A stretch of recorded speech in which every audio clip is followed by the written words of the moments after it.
Grades 230 class.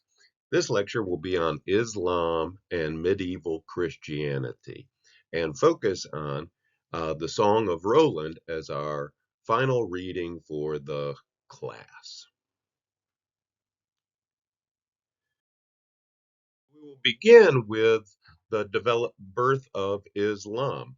At the heart of Islam is the Shahada. Uh, there is no God but Allah, and Muhammad is the messenger of Allah. So, a little bit of background. Muhammad, who is the father of Islam, lived from 570 to 632 CE and lived in the city of uh, Mecca. The holy cities of Islam are Mecca,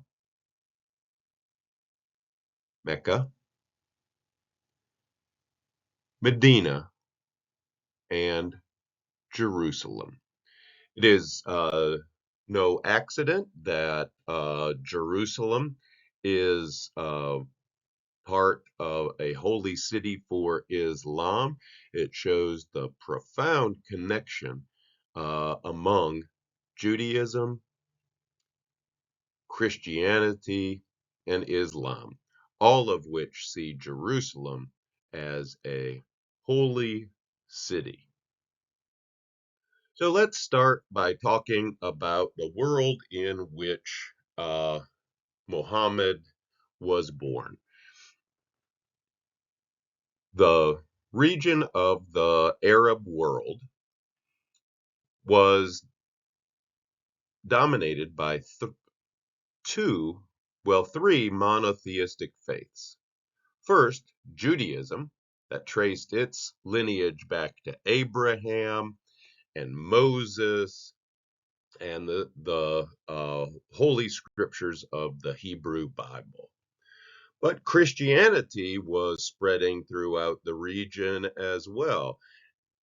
It was born from Judaism and the stories of Abraham and Moses and David and the Holy Scriptures, but it spread throughout that region as well, seeing Jesus as the fulfillment of the Hebrew Scriptures, the promised Messiah, and the one who was redeeming the world and bringing about God's reign throughout the world. A third religion at the time, a monotheistic religion, was Zoroastrianism. It was eventually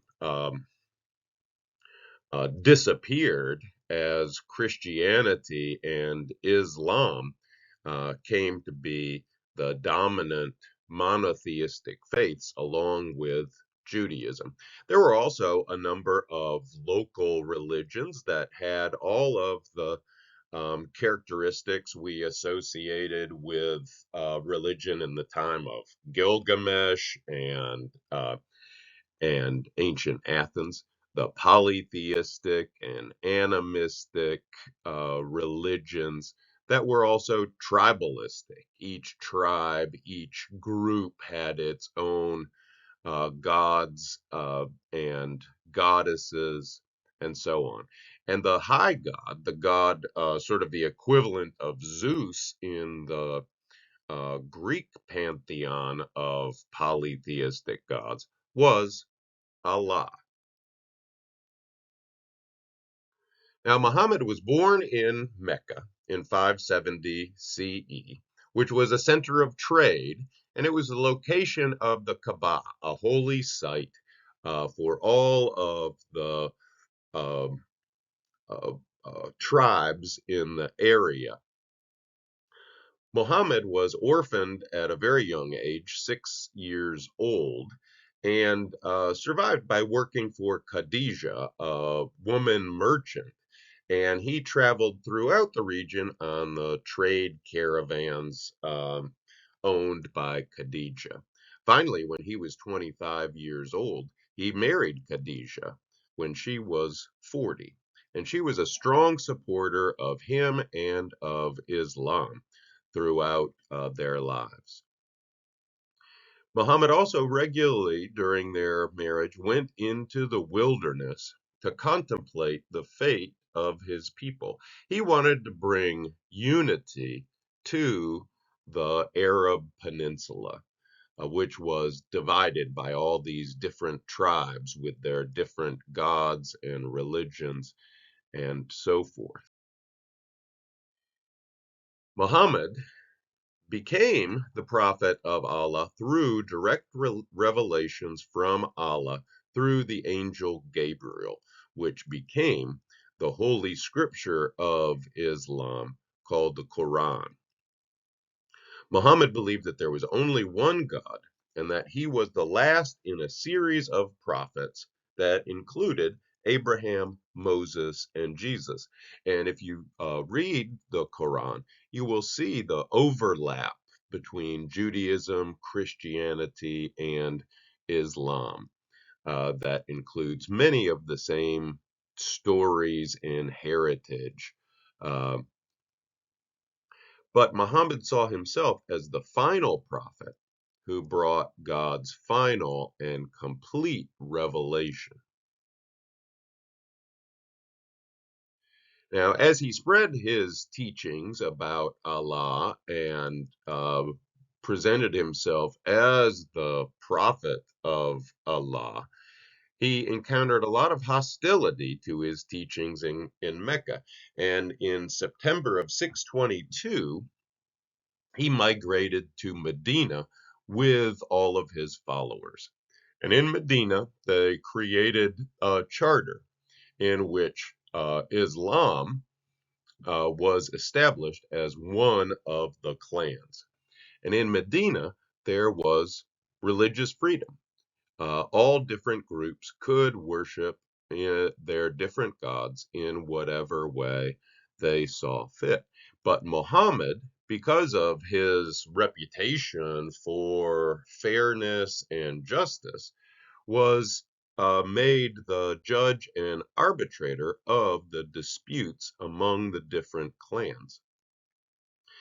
There in Medina, he gained great power and prestige, and in 630 CE, defeated Mecca in a battle where he destroyed the idols and images around the Kaaba, which you can see in the image to the left, and made the Kaaba the central religious site of Mecca. And then, after his defeat of Mecca, he became the undisputed leader of the Arabian people and united them under the monotheistic religion that he had created, centered around the worship of Allah and the teachings that Allah had given to Muhammad in the Quran. So the Quran is the holy scripture of Islam, and as I said, it was recited to Muhammad by God through the angel Gabriel. In that sense, it is the literal words of God. Muhammad simply heard them and wrote them down. It consists of 114 surah or chapters that are organized by length. The longest surah is 287 verses long, and the shortest is just 3 verses long. The basic beliefs of Islam were a strict monotheism, right? The belief that there is just one God who rules over the whole world, that God is omnipotent, that is to say, that God has all of the power, but also that God is just and merciful. The second basic belief is that God will judge human beings at the end of time, and the faithful will be rewarded, and the unfaithful will be punished. Within Islam, there are 5 pillars or 5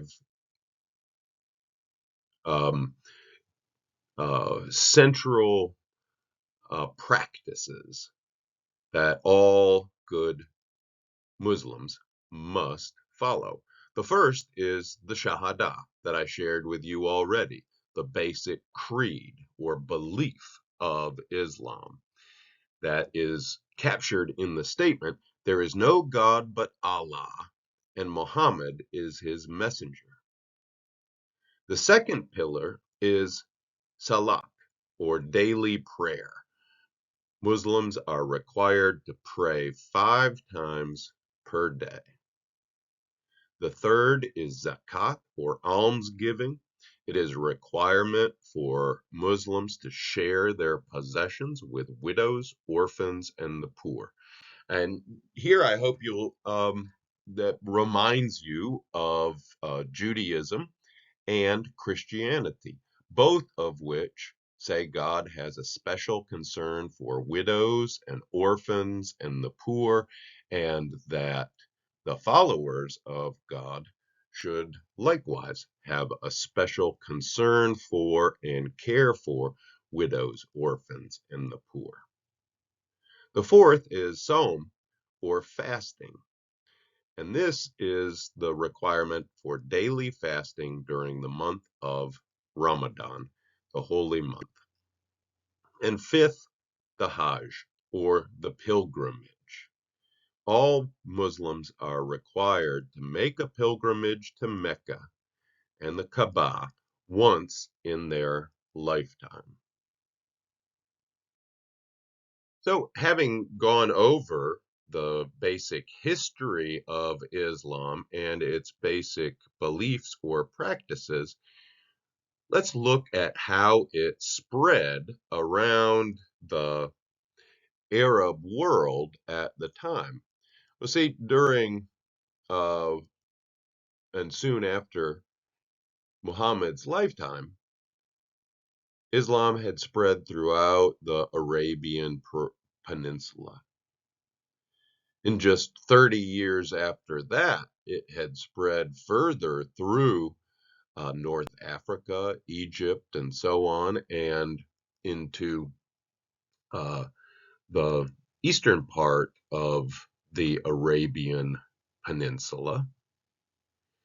And finally, by 733, it had spread even further east and further west, throughout all of North Africa and into southern Europe, into Spain. I don't know how many of you are aware that for a significant period of time, Spain was a Muslim country. And this is really important to see because it sets up the conflict between the Islamic empire and Christendom, right? The Christian empire that begins here in Western Europe and includes uh, all of uh, Eastern Europe. This will become important because the story of the Song of Roland takes place here at the uh, boundary between the Frankish kingdom of Charlemagne and the Islamic world in Spain.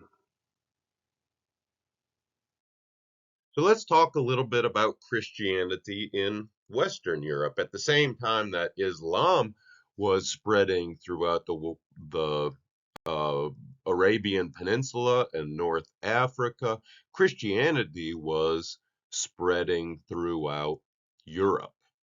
And an important event here is the fall of Rome in 476 CE.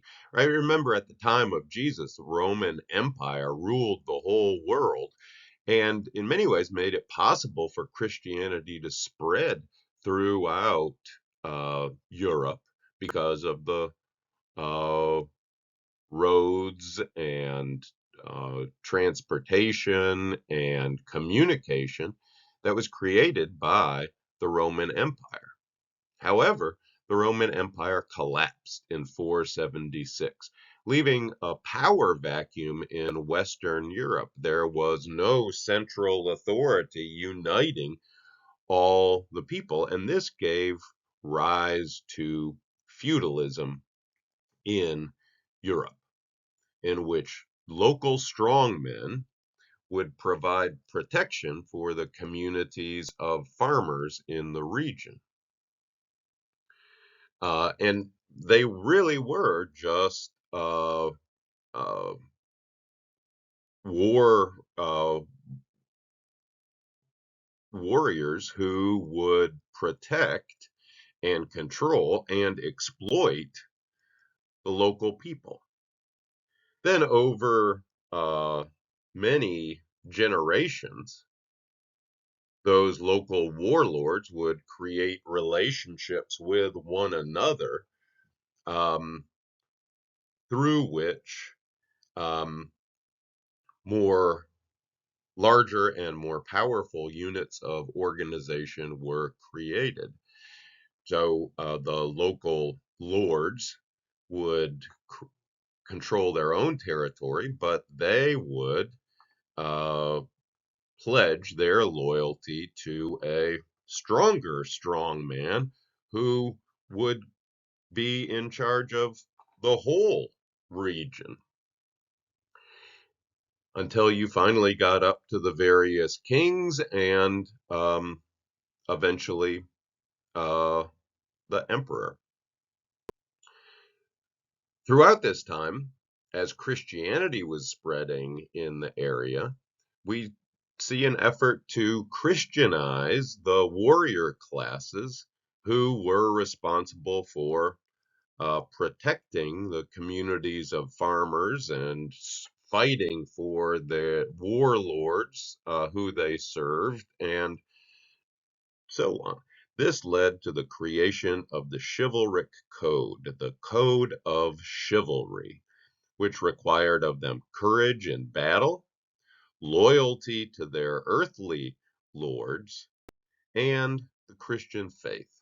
And in many ways, the Christian faith for them was simply a sort of extension of their loyalty to their earthly lords.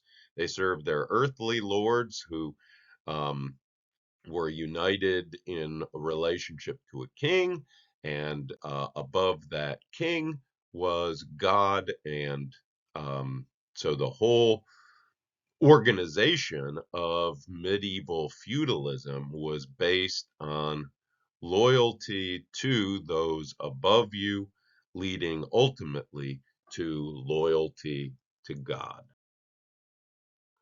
Now let's talk briefly about Charlemagne. Charlemagne lived from 748 to 814 CE, and he was the king of the Franks, a Germanic tribe, and as he conquered Europe, he also Christianized it until the point where Pope Louis III coronated him the Holy Roman Emperor in 800 CE.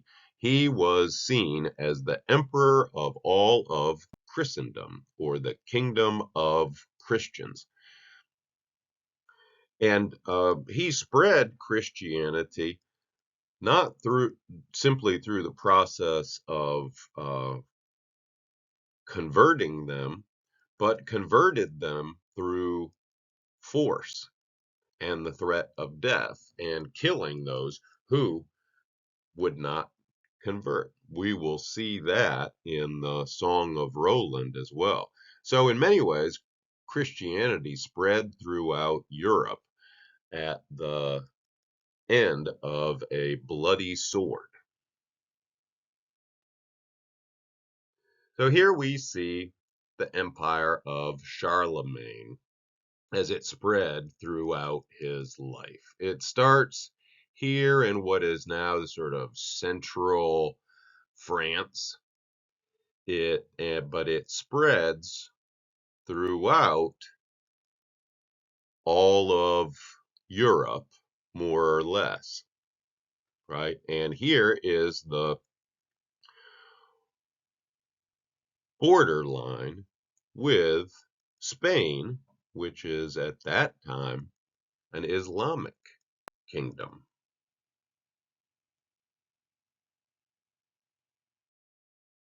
So now let's talk a little bit about the Song of Roland. The Song of Roland recounts the Battle of Roncesvalles in 778. And in history, that battle took place when Charlemagne took his army into Spain at the invitation of one of the Muslim kings there to help fight against another Muslim king. So Charlemagne was not the enemy of the Islamic kingdoms. Rather, he was on the side of one of the Muslim kings against another Muslim king. But as he returned to France at the end of that campaign, his rear guard was ambushed by Basque Christians as he went through the Pyrenees Mountains. Now, the Basques were Christian, but they were also fighting for their own independence from Charlemagne. So it was really a battle between two Christian groups, right? Charlemagne and his army being attacked by the Basque Christians who were trying to defend their region against being controlled by Charlemagne. And in that battle, his nephew Roland was killed. There, to the left of the slide, you see an image there of Roland in the Battle of Roncesvalles.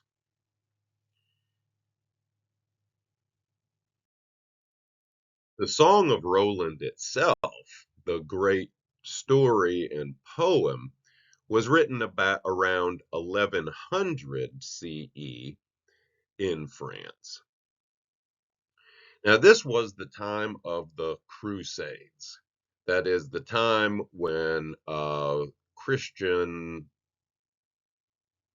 armies went to the Middle East in order to try to uh, kick Islam out of the Holy Land, particularly Jerusalem, and to control Jerusalem for Christians. See, it was a holy site for both. Christians wanted to go to Jerusalem and the Holy Land to have pilgrimages to the sites of Jesus' life, while Muslims wanted to have control over it because it was also one of their holy cities, right? So this was a time of conflict between Christendom, the kingdom of Christians, and the Islamic Empire, the empire of Muslims. It was also the time when the code of chivalry was more fully developed. And so in the Song of Roland, we see the story changed a little bit. The enemy is now Muslim, not Basque Christians that they are fighting against. And we also see that the author of this great epic poem knew very little about Islam or about Muslim culture. Rather, the author presents the Muslim characters as idolatrous, that is, worshiping false gods, and as pagan, worshiping many gods, which is just the opposite of the truth. Muslims were as monotheistic as Christians, and in fact, the God that they both worshipped was really the same God, the God of Abraham, Isaac, Jacob, Moses, David, Jesus, and so on. Um, in this story, they are simply presented as shadow images of Christian knights, but a sort of false knight. The Christian knights were true knights, the Muslim knights were false knights. Right? And in this story, we see that Roland exemplifies the character of an ideal knight or chevalier, horseman. He had courage, he had honor, he had loyalty, and he had Christian faith. So let's start talking about the Song of Roland itself. The key characters are King Marcilla of Saragossa, the Muslim king, and his wife, Bremamonde, um, as well as Balajant, representing the Islamic world. And then for the Christian world, we have Charlemagne, of course, the Christian king or emperor. We have Roland, the great hero, who is Charlemagne's nephew. We have Olivier, who is Roland's friend. Archbishop Turpin, who represents the uh, religious perspective. Ganelon, who is Roland's stepfather and is the treasonous bad knight, and Lord Theory. I'm going to briefly run you through the whole storyline. The Song of Roland can be broken down into four parts. In the first part, we learn of Ganelon's betrayal, right? Um, Charlemagne is marching into Spain, and King Marcilla realizes that Charlemagne is too powerful for him. And so, with the help of his advisors, King Marcilla decides to pretend to submit to Charlemagne so that Charlemagne will leave Spain. But in the end, he means to go back on his word and not convert to Christianity and not allow Charlemagne to rule over his kingdom. Now, Ganelon is sent to meet with King Marcilla when King Marcilla tells Charlemagne that he will submit to him. And Ganelon makes a deal with Marcilla to betray Charlemagne and Roland in exchange for great wealth and power. There you can see how terrible Ganelon is, right? He betrays his king, he betrays Roland, who is his stepson, and he really betrays the Christian faith, all to simply gain wealth and power. Now, Charlemagne agrees to King Marcilla's submission and leaves France and leaves for France. And Ganelon nominates Roland to oversee the rear guard, knowing full well that King Marcilla and his army are going to attack the rear guard and kill Roland, and in that way drive Charlemagne out of Spain to never return. Now, the second part of the story is the actual Battle of Roncesvalles.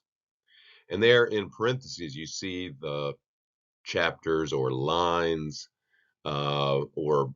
yeah, the chapters that this includes, chapter 69 through 186. And here we see King Marcilla attacks the rear guard just as Charlemagne leads his army through the Pyrenees mountains that stand on the border between Spain and France. Roland, Olivier, and Archbishop Turpin, who are in the rear guard, realize that they have been betrayed and ambushed. And they debate whether to sound the horn. You see in the image of Roland here, him sounding the horn. And this is a key theme within the story, whether and when to sound the horn to call back Charlemagne and his army. Well, as they see the enemy coming, they debate whether to sound the horn and to call Charlemagne back to help them. But Roland refuses. He thinks it would be dishonorable. It would show a lack of courage to ask for help in such a battle. So instead of calling Charlemagne back to help them, they battle King Marcilla and his army by themselves. And the battle is long and bloody, and in the process, Roland and King Marcilla are in a battle, and Roland is victorious, cutting off Marcilla's right hand in the battle. But nonetheless, the Muslim armies are too much for them. Finally, when all is lost, Roland sounds the horn to warn Charlemagne. And here again, they have a debate once again about whether they should sound the horn. Is it an act of cowardice? And would it be dishonorable to sound the horn? But now they decide that all is lost. They cannot, by sounding the horn, they will not be able to save their own lives. They are doomed. And sounding the horn is simply a way to warn Charlemagne that his army is under attack. And that is an honorable thing to do. And so Roland sounds the horn to warn Charlemagne. Then Roland, Olivier, and Archbishop Turpin all die. But Charlemagne does return and he does defeat the army of King Marcellus. The third part of the story is Charlemagne's battle with Baligiant. King Marcellus and his army retreat from the battlefield and return to Saragossa. There they realize they have been defeated and they destroy all the statues of Muhammad and the gods that they had served. And the reason for this is because they feel betrayed by the gods. They feel as though they had put their trust in Muhammad and all of the gods, but the gods had not protected them or assured them victory in the battle. And so, just as they were defeated because the gods were either too weak or didn't care enough for them, they then destroyed those statues and those gods. Then King Marcilla abdicates the throne and makes Baligiant one of his lords, the king, because his right hand had been cut off. The most important thing a king can do is lead his people in battle, and without his right hand, he could not hold a sword, and thus he can no longer be king.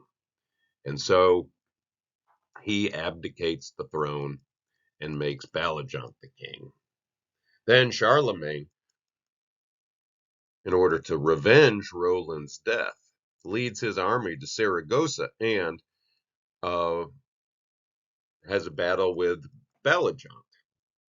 In the end, Charlemagne defeats Baligiant, takes Saragossa, and forces all the people to convert to Christianity or be killed. All that is, except Queen Bromomonde. The king desires that she recants through love.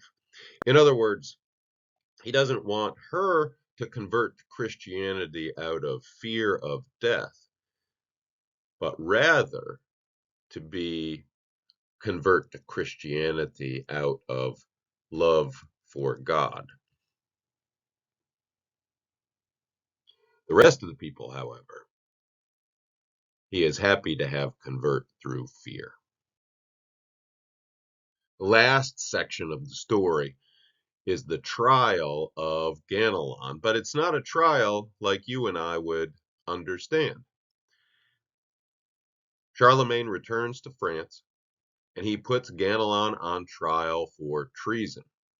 This battle, however, is carried, or this trial, however, is carried out by a battle between Lord Pinnaball, who is defending Ganelon and saying that what he did was not treasonous, and Lord Theory, who is defending Charlemagne and saying that Ganelon was treasonous. This is the sort of way of deciding who is right and who is wrong, who is innocent and who is guilty through a battle. And as they are about to begin the battle, King Charles says, "O God, let justice shine forth here." Right? And you can see the sort of logic of it. That is, if God is in control of all things and God is all powerful and all good, well, then God's going to make things turn out the way they should turn out. And so if the battle is won, it's because God's power made it so, thus proving that the winners were in the right and the losers were in the wrong. It's the same sort of logic that leads the Muslims in the story to abandon and destroy their gods when they lose the battle. The gods had not protected them, and the gods therefore must not be true gods. Well, in the end, Lord Theory wins the battle, thus proving that Ganelon was guilty. Right? Then Ganelon is executed by having each of his limbs tied to a different horse, and then making the horses run in different directions, tearing Ganelon limb from limb, as they say. Finally, at the end of the story, Queen Brahmamundi does convert to Christianity, wrapping the whole thing up in a nice bow. So let's talk about medieval Christianity in Western Christendom and how people thought about the world and about the good life. At the heart of the kingdom of the Christians or Christendom was the idea of loyalty to God and to the king. And God is the protector of justice and goodness. Victory and power, therefore, are signs of God's justice and might. If you are victorious, if you are powerful, it is a sign of God's approval. Because if God is all powerful, God makes things work out the way God thinks that they should. The enemies of Christendom and the king are therefore the enemies of God. Right? And Islam and the Islamic kingdoms are seen as the enemies of God, and therefore they are not due any sort of um, respect. They are not thought to have any rights. They must be defeated at all costs. And if they are unwilling to convert to the true faith, then they should be killed. as the enemies of God. The good life for a knight, therefore, the good life for Roland was a life of courage and honor, a life of loyalty to God and to King, and a willingness to both kill and to die for God and King.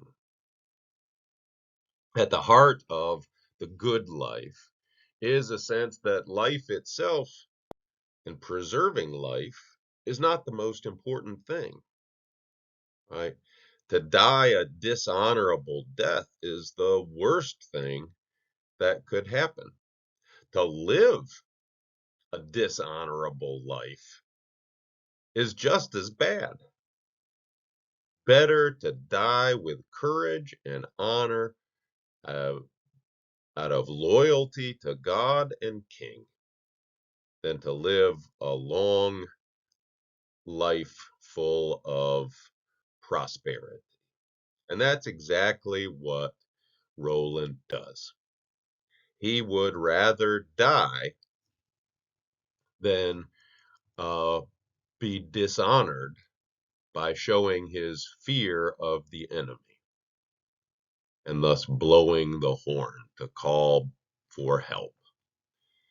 No, it is better to die and be remembered as one who is courageous and honorable than to live with dishonor. I hope that this has been a helpful lecture to understand both the origins of Islam and the ways in which Christianity spread through Europe and how it shaped the feudal system in Europe. Following this lecture, there will be a short quiz and then a short reading from uh, the Song of Roland. I hope you all have a great day.